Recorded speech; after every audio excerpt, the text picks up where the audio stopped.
La concession automobile, spécialisée dans les voitures de luxe, rayonnait de sophistication. Des véhicules haut de gamme impeccablement exposés, des clients habillés avec élégance, tout respirait le prestige. Puis un vieil homme noir, d'apparence modeste et âgé de plus de 70 ans, entra dans la salle d'exposition. Sa démarche était lente, son visage calme, mais une confiance indéniable se dégageait de lui. Contrairement aux clients habituels, sa tenue simple contrastait avec l'opulence environnante. Un vendeur, jeune homme blanc d'une trentaine d'années, remarqua aussitôt le vieillard. Un sourire narquois apparut sur son visage, traduisant un mépris non dissimulé. Il s'approcha, convaincu que cet homme n'était pas là pour acheter. « Puis-je vous aider, monsieur » commença-t-il d'un ton condescendant. « Vous savez, nous n'avons peut-être pas ce que vous cherchez ici.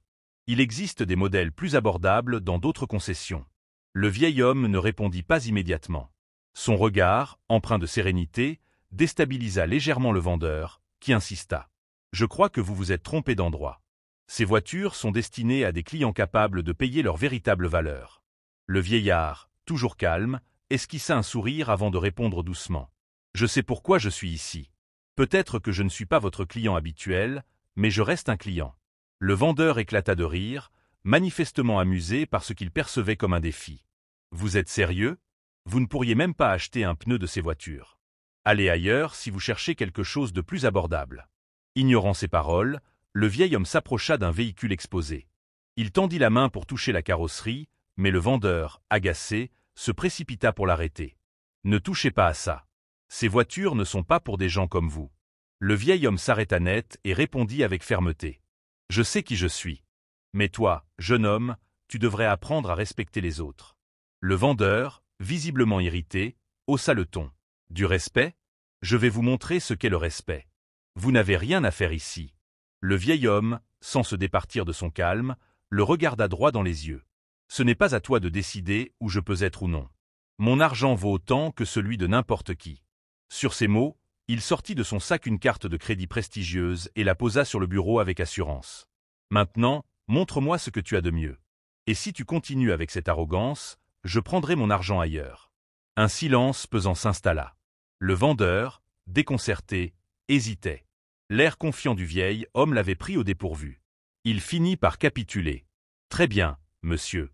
Suivez-moi. » Tandis que les deux hommes se dirigeaient vers une autre section de la concession, les autres clients observaient la scène, certains admiratifs, d'autres mal à l'aise.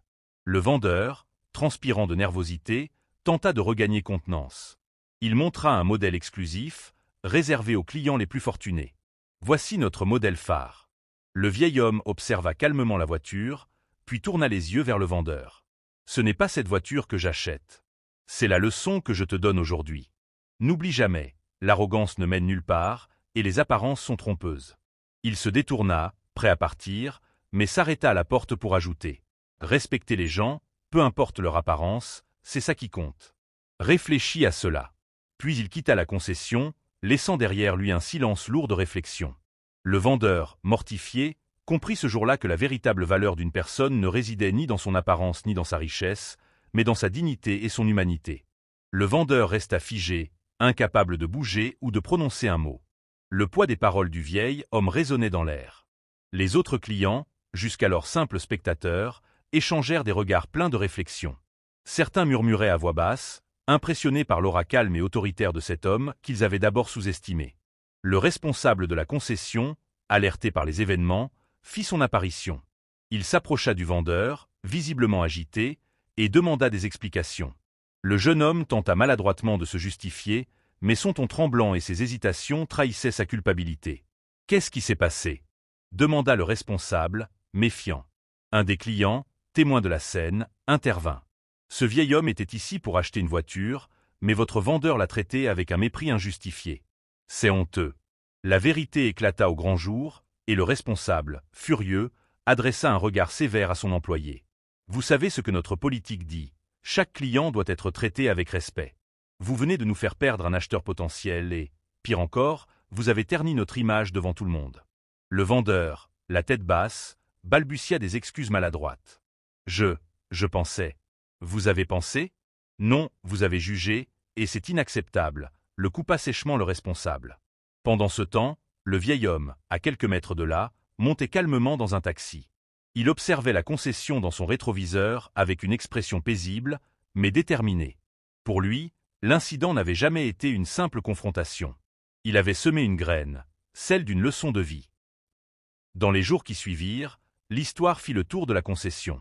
Les employés ne parlaient que de cet homme et de la manière dont il avait défié le préjugé avec grâce et fermeté. Le vendeur, quant à lui, se retrouva à faire face à ses propres erreurs.